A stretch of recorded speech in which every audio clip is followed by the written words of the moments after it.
So today we're going to be using up old buttons to make a little heart wreath for Valentine's Day.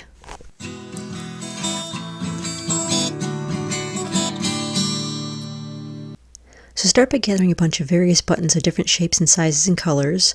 If you collect them like me, you've probably got quite a few.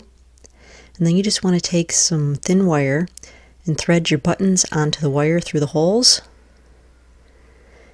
You want to go until you've got about a foot of the wire threaded. For me it took around 26 buttons, but depending on your size it may take more or less. So once you've got a foot of the wire or a little more threaded with the buttons, you just kind of want to space them all out, bend them so that they're all facing the same direction. I'm using old guitar strings for this, so my wire doesn't bend quite as well, but if you use wreath wire it'll be a lot easier. So then just bring the ends around and twist the excess wire, and then cut it off, and then bend the wire into a heart shape. Again, if you're using regular wreath wire, this will be a lot easier.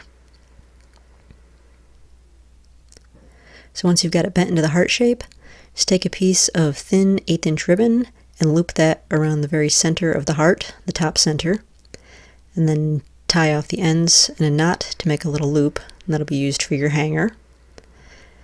And then you'll want to take another piece of ribbon and tie that around the bottom of the hanger into a simple little shoelace bow.